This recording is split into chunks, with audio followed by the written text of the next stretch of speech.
Salve, selamat datang dalam pelajaran agama Katolik bersama Yosef Adi Nugroho. Untuk kali ini kita akan belajar masih dalam materi manusia makhluk pribadi.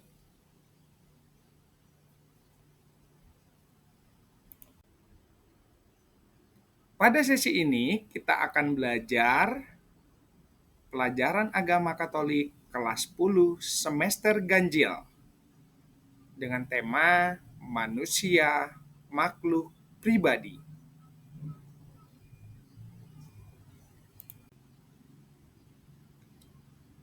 Saudara-saudari yang terkasih, bagian dari manusia makhluk pribadi pada kali ini materinya adalah aku pribadi yang unik. Nanti kita akan melihat dari segi ajaran, dari segi kemanusiaan, dari segi keunikan terkait manusia itu sendiri. Maka saat ini marilah kita menyiapkan diri, pikiran, hati, dan budi kita masing-masing untuk dapat belajar bersama. Mari kita ambil sikap doa dengan tenang. Dalam nama Bapa dan Putra dan Roh Kudus. Amin. Allah Bapa yang Maha Kasih, kami ucap syukur atas berkat-Mu pada hari ini karena Engkau sudi mengumpulkan kami dimanapun kami berada di rumah kami masing-masing untuk dapat mengerti apa yang Kau ajarkan kepada kami tentang aku pribadi yang unik. Semoga kami bisa mengenal diri kami masing-masing dan kami semakin bersyukur atas segala yang Tuhan telah berikan kepada kami sebagai manusia. Semoga apa yang kami dapat bagikan dalam kehidupan sehari-hari kami. Demi Kristus Tuhan dan pengantara kami. Amin. Dalam nama Bapa dan Putra dan Roh Kudus. Amin. Saudara-saudari terkasih, pada hari ini kita akan melihat dari materi aku pribadi yang unik dari segi ajaran kitab suci terkait keunikan manusia. Mari kita baca dari bacaan kitab suci, kitab Kejadian bab 1 ayat 26 sampai 31. Berfirmanlah Allah, baiklah kita menjadikan manusia menurut gambar dan rupa kita, supaya mereka berkuasa atas ikan-ikan di laut dan burung-burung di udara, dan atas ternak, dan atas seluruh bumi, dan atas segala binatang melata yang merayap di bumi. Maka Allah menciptakan manusia itu menurut gambarnya, menurut gambar Allah diciptakannya dia, laki-laki dan perempuan, diciptakannya mereka. Allah memberkati mereka, lalu Allah berfirman kepada mereka, beranak cuculah dan bertambah banyak, penuhilah bumi dan taklukkanlah itu. Berkuasalah atas ikan-ikan di laut dan burung-burung di udara, dan atas segala binatang yang merayap di bumi. Berfirmanlah Allah, lihatlah, aku memberikan kepadamu segala tumbuh-tumbuhan yang berbiji di seluruh bumi, dan segala pohon-pohonan yang buahnya berbiji. Itulah akan menjadi makananmu. Tetapi kepada segala binatang di bumi dan segala burung di udara, dan segala yang merayap di bumi, yang bernyawa, kuberikan segala tumbuh-tumbuhan hijau menjadi makanannya. Dan jadilah demikian. Maka Allah melihat segala yang dijadikannya itu sungguh amat baik. Jadilah petang dan jadilah pagi. Itulah hari ke-6. Teman-teman yang terkasih, setelah kita mendengar dari bacaan kitab suci tadi, Sekarang mari kita analisa bersama bacaan dari kitab Kejadian bab 1 ayat 26 sampai 30. Menurut Anda, apa rencana Allah terhadap manusia? Nanti mohon teman-teman sekalian menganalisis, melihat lagi panggilan atau tugas atau perutusan manusia sebagai citra Allah itu bagaimana dari bacaan yang telah kita dengar tadi. Saya ulangi, menurut Anda, apa rencana Allah terhadap manusia? Kita diminta untuk menganalisis terkait panggilan, tugas, dan perutusan manusia sebagai citra Allah. Dari kitab Kejadian, bab 1 ayat 26 sampai 30. Setelah kita melihat tadi, melihat menganalisis panggilan, perutusan dari bacaan kitab Kejadian bab 1 ayat 26 sampai 31, kita diajak untuk melihat apa yang menjadi sumber utama untuk mengenal siapa manusia dalam kitab suci. Nah, tadi telah kita baca bersama dan kita telah analisis dalam bacaan tersebut, Kejadian bab 1 ayat 26 sampai 31, disampaikan bahwa Allah menciptakan manusia secitra dan segambar dengan Allah. Kita diharapkan untuk bisa mengenal diri sebagai pribadi citra Allah dan dipanggil agar mampu hidup sebagai citra Allah yang bersyukur atas keberadaan dirinya, menghargai hak asasi manusia, dan mampu bekerja sama dengan sesama, menjaga kelestarian lingkungan hidup, serta mampu berelasi dengan Tuhan sebagai penciptanya. Kitab Kejadian melukiskan tentang penciptaan dan memberikan kepada manusia tempat mulia dalam alam semesta. Penciptaan manusia tidak hanya merupakan penutup dari segenap karya ciptaan Allah, tetapi dalam penciptaan manusia itu terkandung penggenapan dan makna dari seluruh pekerjaan Allah. Manusia diperintahkan memenuhi bumi dan menaklukkannya, dan manusia berkuasa atas semua makhluk.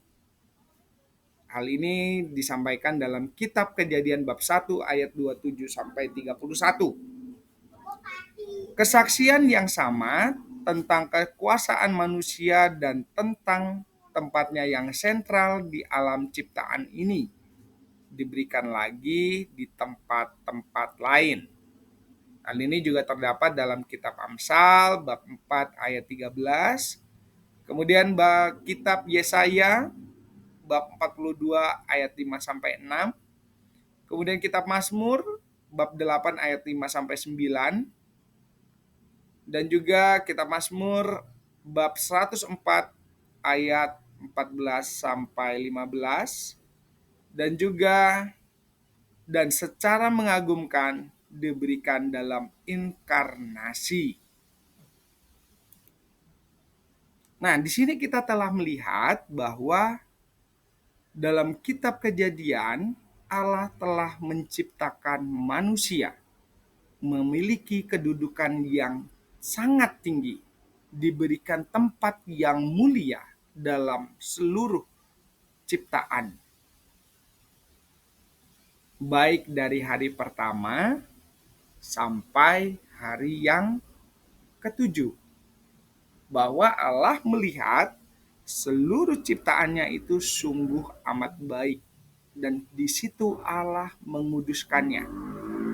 Nah, disinilah dikatakan kemudian manusia diberikan tempat yang mulia dalam alam semesta. Mengapa? Karena hanya manusialah yang kemudian disebutkan memiliki kuasa untuk bisa merawat, memelihara, menjaga terhadap seluruh ciptaan Allah tadi. Apa tadi? Berkuasalah. Nah itu. Maka manusia diberikan tempat yang mulia terhadap seluruh ciptaan Allah. Kisah penciptaan tadi merupakan penggenapan dari maksud karya dan tujuan karya Allah mengapa menciptakan langit dan bumi dan seluruh isinya. Teman-teman yang terkasih, di sini telah dikatakan bahwa manusia diperintahkan untuk memenuhi bumi dan menaklukkannya. Manusia berkuasa atas semua makhluk. Semua ini karena berkat dan kasih Allah kepada manusia. Allah yang digambarkan sangat sayang, sangat cinta kepada manusia, memiliki tempat yang mulia. Manusia diciptakan segambar dan serupa dengan Allah. Manusia memiliki tempat yang sentral dalam seluruh ciptaan dibanding dengan ciptaan yang lain. Maka sudah selayaknya lah manusia itu harus selalu bersyukur dalam kasih Tuhan. Dalam kitab Kejadian bab 1 ayat 26 sampai 28 dan juga kitab Kejadian bab 2 ayat 7 sampai 8, dilanjutkan ayat 15 sampai 18, ayat 21 sampai 25 dikatakan bahwa tampak bahwa manusia diciptakan oleh Allah Sang Pencipta pada hari ke-6 dengan bersabda dan bertindak. Dalam kisah penciptaan itu, manusia diciptakan dalam proses yang terakhir. Setelah semua yang ada di alam semesta diciptakan. Artinya, manusia diciptakan sebagai puncak ciptaan Allah. Manusia diciptakan sesuai dengan gambar dan rupa Allah dengan karunia yang istimewa, yaitu akal budi, hati nurani atau perasaan, dan kehendak bebas. Adanya karunia akal budi menjadikan manusia bisa atau memiliki kemampuan untuk memilih. Karunia hati atau perasaan menjadikan manusia merasakan, dan karunia kehendak bebas menjadikan manusia mampu membangun niat-niat. Karunia-karunia itu menjadikan manusia menjadikan makhluk yang penuh kebebasan. Tapi jangan lupa, bebas yang bertanggung jawab. Selanjutnya kita akan melihat bagaimana Allah menciptakan manusia. Allah di sini digambarkan sebagai Sang Pencipta dan kita diciptakan oleh Allah yang memiliki fisik, memiliki roh, memiliki jiwa. Allah Sang Pencipta yang adalah roh sama juga diberikan kepada manusia. Dengan cara apa?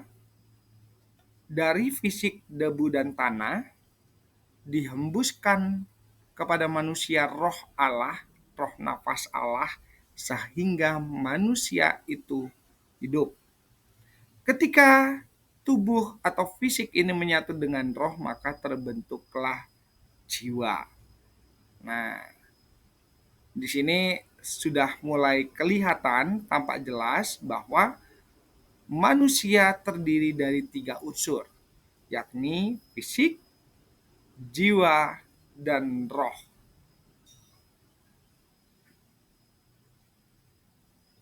Nah, di sini kita akan melihat bahwa nanti jiwa adalah suatu tempat di mana suara hati itu berdiam. Ada kesatuan dari tubuh dan juga kesatuan dari roh. Tempat bertemunya fisik dan roh. Nah, suara hati ini di dalam dirinya adalah suara Allah yang memunculkan kasih. Kasih Allah yang ada dalam diri manusia memberitahukan tentang hal-hal yang baik. Tetapi sebagai manusia yang terpaut, terikat dalam dosa, dosa asal, karena dosa dari Adam dan Hawa, maka suara Allah ini tetap tergoda, digoda secara terus-menerus. Maka di sini dikatakan kabut belenggu. Ada arahan dalam jiwa di sini bertemunya untuk bisa cenderung melakukan dosa. Akibat manusia berdosa adalah cenderung melakukan dosa. Walaupun manusia pada akhirnya ditebus oleh Yesus. Nantinya dikisahkan dalam kitab Perjanjian Baru. Nah, kabut belenggu ini menimbulkan prasangka, perasaan negatif, pengalaman buruk, ada ego, ada nafsu, dan lain sebagainya. Kemudian suara hati ini memunculkan ada karakter yang baik, ada penguasaan diri yang baik, ada penguasaan dalam menyampaikan pengetahuan yang baik. Nah itu. Sekarang kita akan lihat tubuh manusia itu terdiri dari roh, jiwa, dan fisik. Nah, bagaimana sifat roh? Dikatakan di sini bahwa sifat roh itu abadi. Sifat roh itu kasih. Sifat roh itu damai. Kemudian sifat jiwa. Sifat jiwa itu ada pengetahuan, ada emosi, dan juga ada keterampilan. Karena bertemunya tadi ya antara fisik dan roh muncullah jiwa. Kemudian dari sifat tubuh ada fisik, ada tubuh, bisa dipegang, bisa diraba, dan semuanya ada. Kitab suci mengajarkan bahwa manusia diciptakan menurut gambar Allah. Ia mampu mengenal dan mengasihi penciptanya. Ia mampu mengenal dan mengasihi penciptanya. Oleh Allah manusia ditetapkan sebagai Tuhan atas semua makhluk di dunia ini. Dalam kitab Kejadian bab 1 ayat 26 dan juga kitab Kebijaksanaan bab 2 ayat 23. Untuk menguasainya dan menggunakannya sambil meluhurkan Allah. Dari kitab Sirah bab 17 ayat 3 sampai 10. Sekarang kita akan lihat apakah manusia sehingga engkau mengingatnya? Apakah anak manusia sehingga engkau mengindahkannya? Namun engkau telah membuatnya hampir sama seperti Allah dan memahkotainya dengan kemuliaan dan hormat. Engkau menjadikan berkuasa atas buatan tanganmu. Segala-galanya telah kuletakkan di bawah kakinya. Sampaikan oleh kitab Mazmur bab 8 ayat 5. Sebagai orang beriman Kristiani yang sungguh-sungguh ingin semakin memahami, menerima, bangga, dan percaya diri bahwa Yesus adalah teladan yang paling utama dan pertama.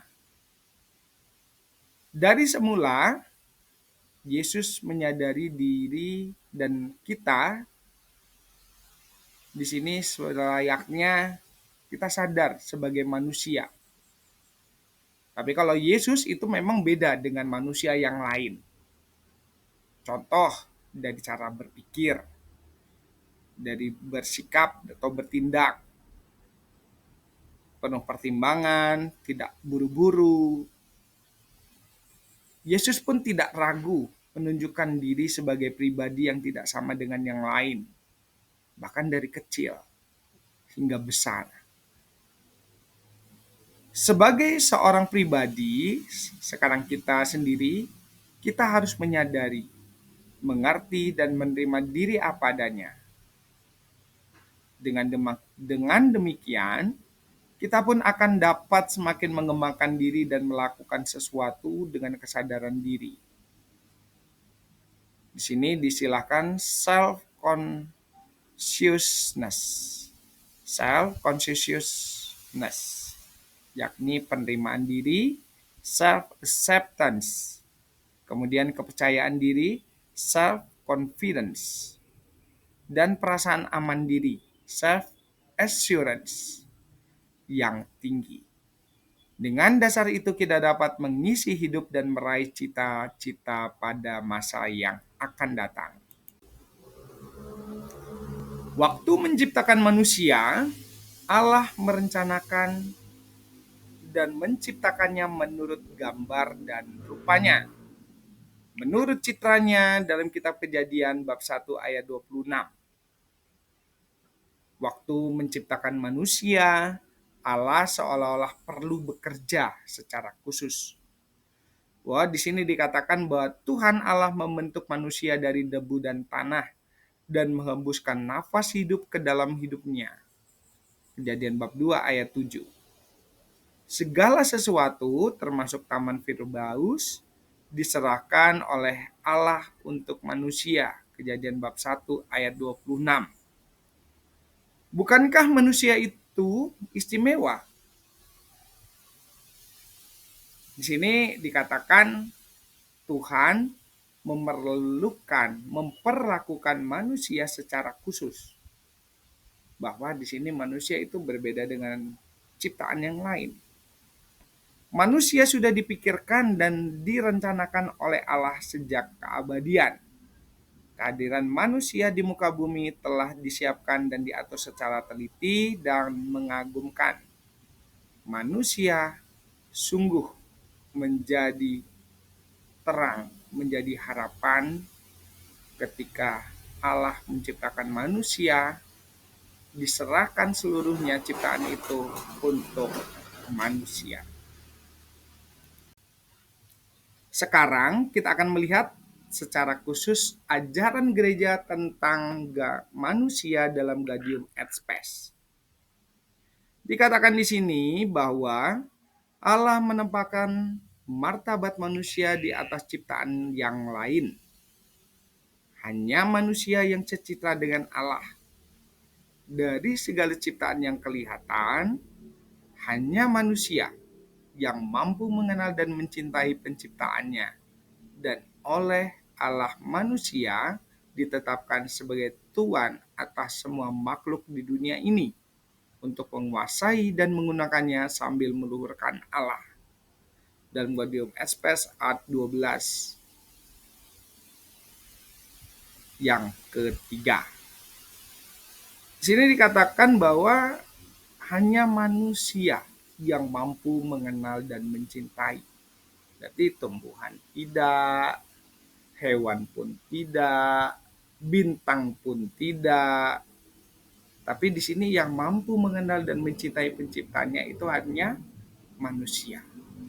Manusia itu berkuasa terhadap seluruh ciptaan. Nah, di sini lebih tegas lagi dikatakan oleh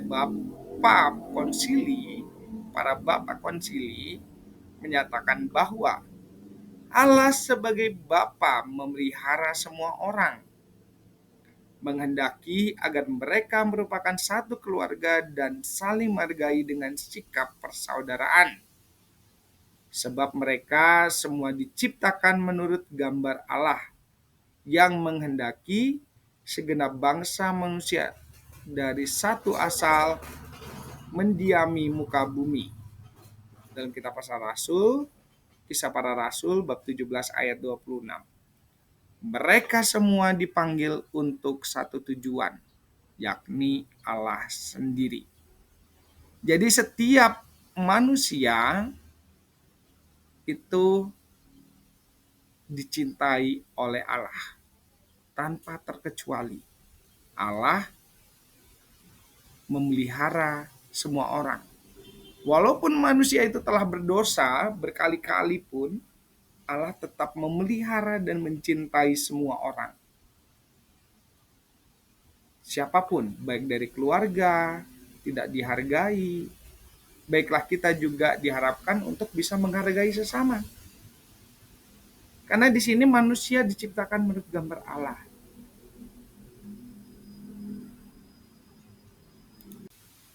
Menurut para filsuf, Plato pada hal ini dikatakan bahwa manusia merupakan animal society, yakni sebagai hewan, binatang, makhluk sosial, dan makhluk yang senang bergaul, berkawan untuk hidup bersama. Apa artinya? Manusia itu tidak bisa bertahan hidup secara utuh hanya dengan mengandalkan dirinya saja. Sejak lahir sampai meninggal dunia, manusia masih tetap memerlukan bantuan, pertolongan orang lain. Jadi kesimpulannya bahwa manusia itu tidak dapat hidup sendiri tanpa bantuan orang lain. Jadi masih bergantung dengan orang lain. Kemudian pandangan dari para filsuf tentang manusia menurut Aristoteles, bahwa manusia adalah zoon politikon, makhluk yang pada dasarnya selalu ingin bergaul dan berkumpul dengan sesama manusia lainnya. Artinya, manusia sebagai makhluk hidup yang selalu hidup bermasyarakat. Diri manusia sejak dilahirkan sudah memiliki hasrat, bakat, naluri yang kuat untuk berhubungan atau hidup di tengah-tengah masyarakat.